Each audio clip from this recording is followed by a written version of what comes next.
Hey, welcome to the Healthful Woman Podcast, the fastest growing podcast in women's health. Today's Monday, January 12th, 2026, 2-6. Today, I'm joined by Emily Oster to talk about Tylenol in pregnancy, and specifically, does it cause autism? This is actually not a new question, but it has definitely resurfaced due to some governmental statements. Who better to break it down than Emily, my co-author from The Unexpected, author of Expecting Better, and the force behind Parent Data, which is a terrific resource for parents and expecting parents. All right, thanks for listening. See y'all next week.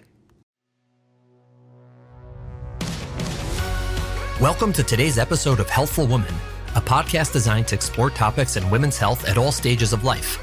I'm your host, Dr. Nathan Fox, an OBGYN and maternal fetal medicine specialist practicing in New York City. At Healthful Woman, I speak with leaders in the field to help you learn more about women's health, pregnancy, and wellness.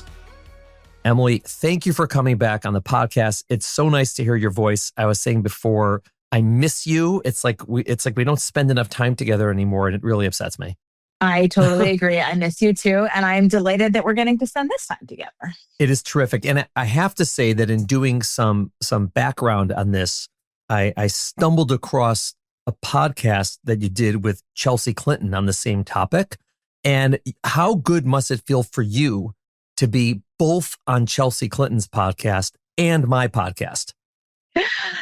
I feel really great about that. And although I really enjoyed being on Chelsea Clinton's podcast, I will say that you are one of my very favorite people to talk to. So thank you. I'm actually curious, what is the highest profile podcast you've been on? Hers, I assume, is pretty high profile. I don't know. I'm just guessing, but I don't know who's. Hers is pretty high profile. Chrissy Teigen. I was on Chrissy Teigen's podcast. Oh, all right. Well, yeah, that's cool. Yeah, I don't typically listen to Chelsea's podcast. I'm not opposed to it, but the only podcast of intellectual worth that I ever listened to was yours until you retired from podcasting. I guess my own. But other than that, it's mostly like sports gambling and movies and, total nonsense. That's how I roll with podcasts. My podcast consumption is almost exclusively podcasts about endurance sports. So just like podcasts, I like to go running, listen to podcasts about running. I mean, that's like my dream. And so, Wonderful. Well, good. So we're not going to rehash everything that you said on Chelsea's podcast, although I don't know how many of our listeners overlap. Honestly, I have no clue. Maybe many, maybe few. Who knows? But either way, obviously in my own practice, I get asked all the time about Tylenol, more so in the past few months than previously, but it always existed. And obviously it blew up a couple of months ago with the government doing what they did. And I figured someone's like, you should do a podcast on this. I was like, I don't know. And then I said, you know what? I'm going to do it. And you were obviously the first person I wanted to talk to about this just because I like the way you put things together. So you're my first call on this. Amazing. Well, let's talk about it. Let's try to make people's lives easier. Hopefully. And if listening to this is painful, have a Tylenol. Okay. So I guess let's start back. Why is this a thing? Like, why are we even talking about Tylenol in pregnancy? So I first encountered this discussion way back in, maybe 2014. And there has been for a very long time is sort of research out there in the world suggesting that Tylenol consumption during pregnancy might be linked to neurodivergence, ADHD, autism in particular in kids. And so that's a kind of one of these things that people had put out, again, sort of more than a decade ago in these kind of large correlational cohort studies. And it has been continually discussed. It sort of comes up occasionally, at least since then.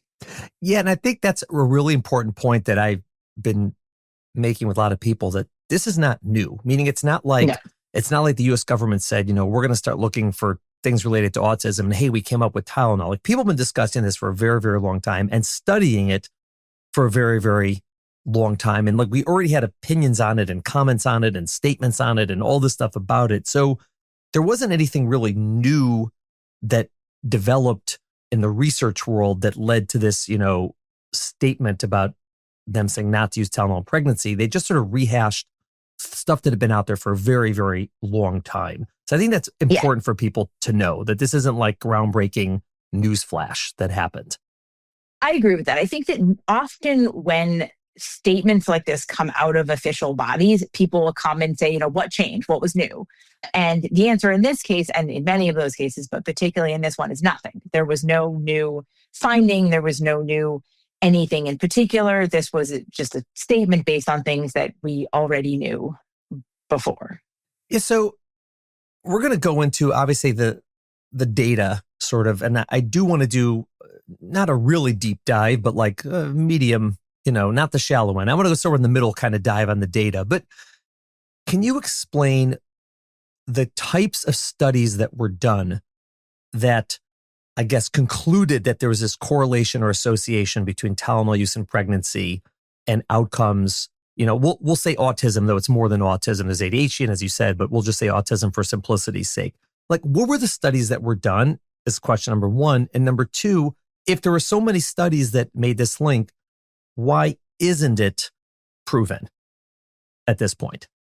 So the studies, let's start with the studies that we sort of have that suggest a link. So these are what a standard kind of prospective cohort study. So what we would do in a study like this is have a set of people, of women who are pregnant, and in the kind of best of these studies, they would be asked questions about their Tylenol consumption and many other things while they were pregnant, and then their kids would be followed over time, and we would look for diagnoses of autism or ADHD. There are versions of this which are less good, like you ask people what they did in the past. That's not very good. But let's take like the sort of best version of this kind of study, which is we know from data during pregnancy what people were taking, and then we see their kids later. And in those studies, if you compare the people who take particularly a lot of Tylenol, and I actually think that's an important point, in most of these studies, the kind of exposure measure is something like more than 28 days during the pregnancy. So this isn't, I took Tylenol once for a headache. It's much closer to, I'm taking it in a kind of consistent way. But you can compare that group to people who didn't take any. You will see sort of slightly higher rates of autism or ADHD in their offspring. I say slightly higher because I think in some of these like public discussions, it sort of makes it sound like this is increasing the chance of having autism by like 100% or something. But actually in even these studies, and we can talk about the problems with them, but even in these correlational studies, the effect is about 1 percentage point.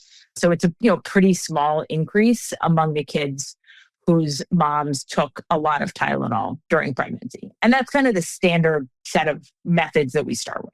Yeah. And so again, let's assume these studies were perfect, which they weren't, right? The magnitude that we're talking about is, again, if they were 100% correct, if you take Tylenol for a month in a row, you're increasing your child's chance of autism by 1%, right? So that alone sort of lowers or should lower the, I guess, outcry about this, right? We're talking about a high exposure that most people don't have. And again, obviously no one wants any risk of autism, but 1% is not the same thing as saying you will get autism, obviously. And so that's the worst case scenario. So why would those studies not be conclusive that that's a true statement, right?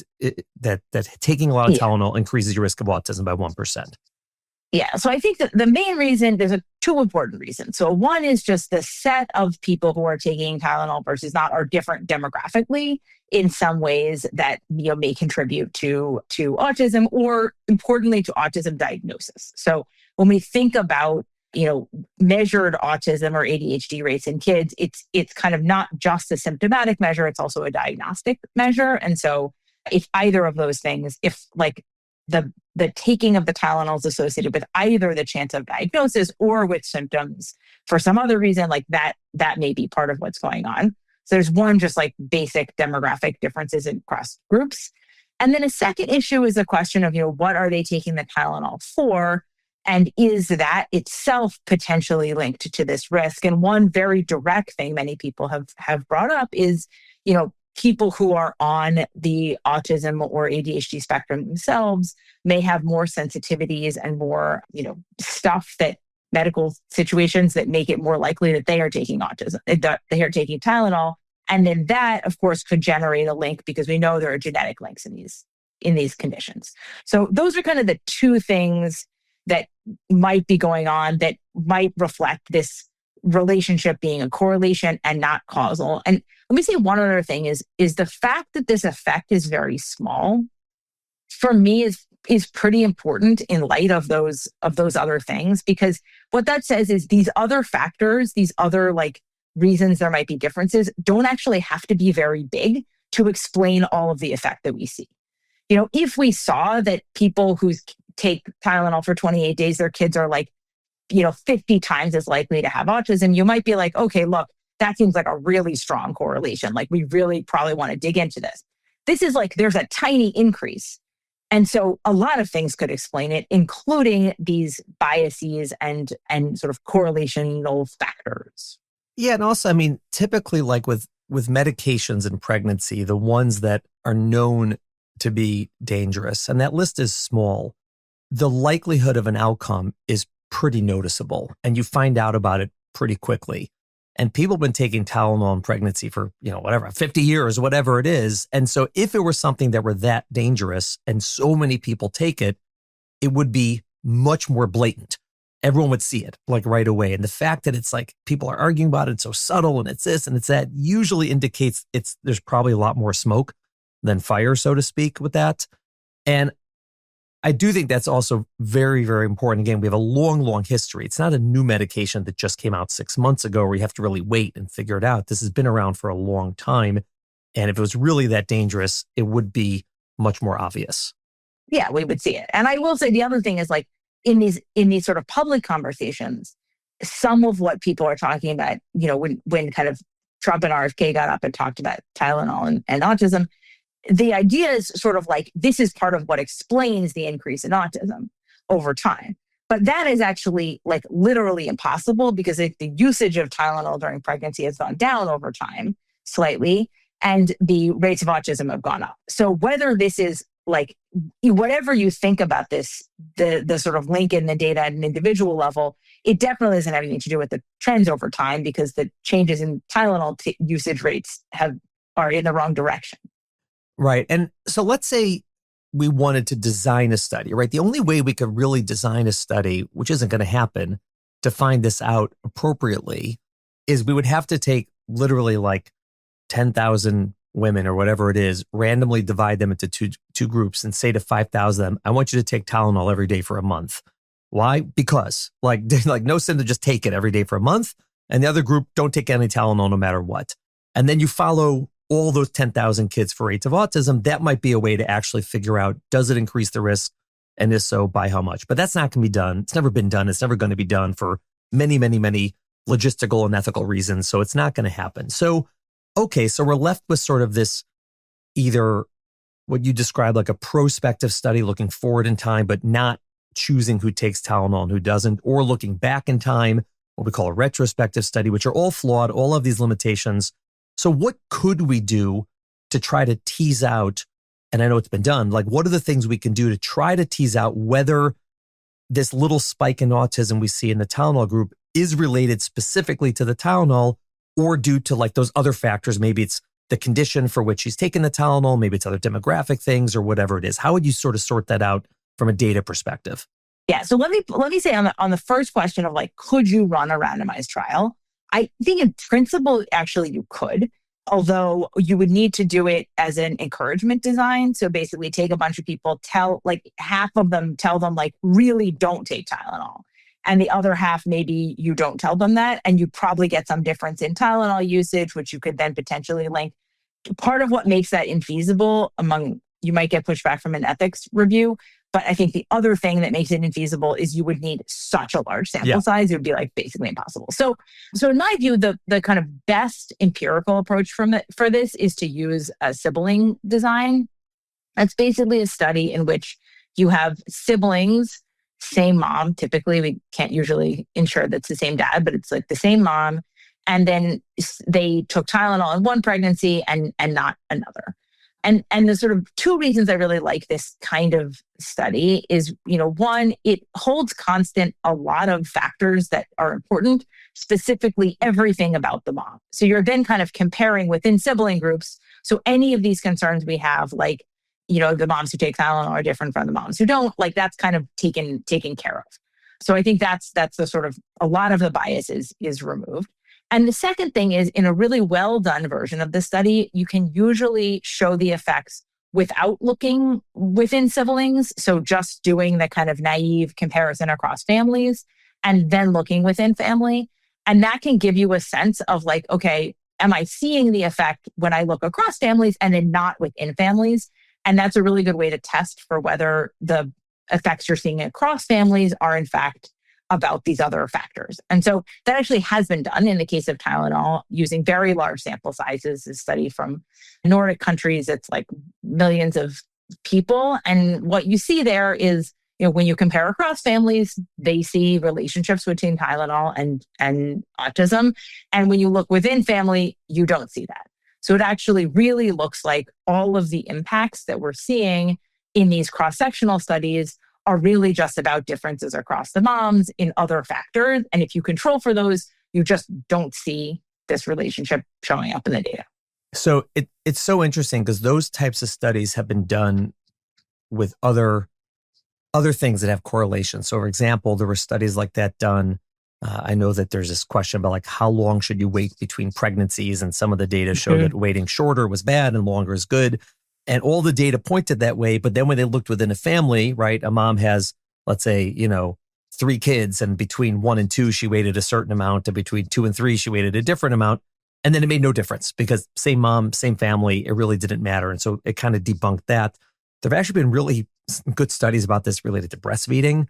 If you breastfeed one child, but not the other child. So like, is the one who got breastfed going to be smarter and healthier? And, all the great things? No, they seem to be very similar and sort of lowers sort of, again, the heat on how medically important breastfeeding is. There's other benefits, obviously. And I was actually trying to think of like a good analogy to this for people who are sort of like trying to figure out what the hell's going on. And I thought of it this morning as I was going to Starbucks, right? Plug for Starbucks. So I drink iced coffee pretty much every morning. And I was thinking someone, let's say, would design a study and look at people who drink iced coffee versus people who drink hot coffee every morning. And you could, let's say a study came out and said, we found that people who drink iced coffee are 4 times as likely to develop skin cancer than people who drink hot coffee. Whoa, like that seems like a big deal. And then someone might say, well, how do you know it's the coffee? Like that doesn't make sense. Maybe it's people who drink iced coffee live in hotter places and are more exposed to the sun, and sun causes skin cancer. Okay, so what would you do? Just repeat the study in the state of Florida. And everybody just look at Florida and see if there's a difference. And then you find that there's not a difference in the state of Florida. So if you run it in the US, you see that it's true. And then you run in the state of Florida and it's not true. And it really, you find out it's just the sun. And the same thing is probably true here. I mean, if you look at like, why would Tylenol be linked? There's so many potential causes of autism. It can't be as simple as Tylenol. It just doesn't make sense, especially when, like I'm on the other end. Everyone's worried about autism. And they're like, okay, if I get a vaccine while I'm pregnant, it's going to increase the risk of autism. If my baby gets a vaccine, it's going to increase the risk of autism. If I take Tylenol, it's going to increase the risk of autism. If I get too many ultrasounds, it's going to increase the risk of autism. If my baby gets circumcised, that's another good one. They're more likely to have autism. I'm like, how many things cause autism? Like really? Like, so is that even possible? And the answer is no, it's not possible that all these things do it. It's probably very complicated. So much of it is probably genetic, epigenetic, all these things that come into it that we don't understand yet.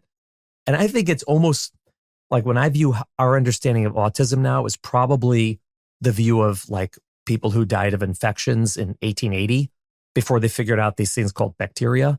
And like once they figured it out, it all made sense. But before then, they had all these like wacky theories about it that were totally just wrong because they just didn't have the science yet. And that's how I feel we are right now, unfortunately, with like what causes autism. Yeah, I mean, I think there's an added layer on top of that I think it's very hard to really parse and get to the bottom of. So which is this question of diagnosis. So even like the germ theory is an interesting parallel, but at least there you sort of like, it was well defined if someone was dead or not. That's like a well-defined thing, which we all agree, like for all of human history, like that's a particular defined outcome. A lot of what's going on with autism right now is that we have changed the diagnostic criteria and the set of things that fall in that category. And so when you say like, diagnoses rates have gone up in the past 25 years, which is definitely true, like some share of that, something probably between 80 and 100% of that is a result of changes in the diagnostic criteria, not changes in the symptom profile. And so it seems though that like there's some amount left, but it's actually not as much as we would think. So now we're trying to explain a sort of smaller difference. And there are all of these different explanations. I think you're right. Probably almost none of those is at all important. But because people don't know what is the explanation, it's like everything is a possibility. And most things are very hard to rule out. Yeah, it is tough stuff. And, I was disappointed by the fact that our government sort of dropped this on everybody because, like, listen, it's one thing to say something that's like wrong. Fine, all right, people say things and they're wrong. It happens. Like it's not necessarily into the role. But the problem is the consequences now. So let's say you have someone who's pregnant and she has pain, she has a headache, she has a fever. So not only she's deciding like, what do I do about it? She's like, well, if I take Tylenol, which is what the doctor's saying I should take, now I'm giving my baby autism, right? So A, that's just wrong. And you're causing like horrible stress in someone, which is unnecessary. B, in addition to that stress, she's suffering from whatever it is that caused her to need the Tylenol, whether it's pain or fever, whatever. And the third thing, all right, so those are both like just bad, right? Straight up bad that you're causing people to suffer. But the third thing, which could be even like counterproductive, like just make it worse, is let's say it's not the Tylenol that's associated with autism or causes autism, but what if fever causes autism, which is much more plausible than Tylenol, right? I mean, if I had to pick, like if I had to put, going back to sports gambling, if I had to put my money on which one of these two, if it's one of them causes autism, I would say fever is much worse for a developing brain than Tylenol. And so now, let's say that's the case. Not only are you not like solving a problem, you're causing a problem because now people are going to walk around with fevers. And so, and it's just, I don't know. It's really, really, it's tough. I think the other thing I would add to that, and this is, sort of from the vantage point that I see the most is, there are a lot of people whose kids have been diagnosed with autism who did take Tylenol during pregnancy. And when this was announced, the number of people I heard from who were like, is this my fault? Ugh. Like, I can't believe I did this. And for them, like, even if there was a link, actually, they would not be helped by hearing about it, right? Like that's nothing they can do now. But also, since there is not, now you are just like making people's lives worse because now they are not only sort of struggling with whatever they're dealing with the diagnosis, but now they feel like it's their fault for no reason. And I think that's, we often don't think about that as a real like cost for people, but it really, really is. It's a cost for people themselves. And then you also get into like, people could be judgy, right? Like, totally. And they're like, oh, your child has autism. I bet you took Tylenol. And it's like, it's really, really unfortunate. And, on the medical side, when people ask us, and this is not just, Nate Fox giving his opinion, but this is like what the American College of OBGYN says, is what Society for Maternal Fetal Medicine says. All the people who sort of do this for a living and are at the, top of the food chain in these fields have basically said the same thing, which is there's nothing new. The data has been out there for a long time. None of the data that is good actually suggests that Tylenol causes autism. Obviously, we don't take things for the hell of it when you're pregnant. And so if, you don't just take it because it tastes good, but if you have a reason to take it, this is the medication that is known to work and actually has a very large safety profile. And this is what you should take. And that's sort of the advice we're giving to people. But there's less trust of doctors, a lot more trust of TikTok, and it's tough. And I don't know what the solution is to all of that, but it's an unfortunate situation. And I do think that people need to know that doesn't even suggest it, what they say the data proves.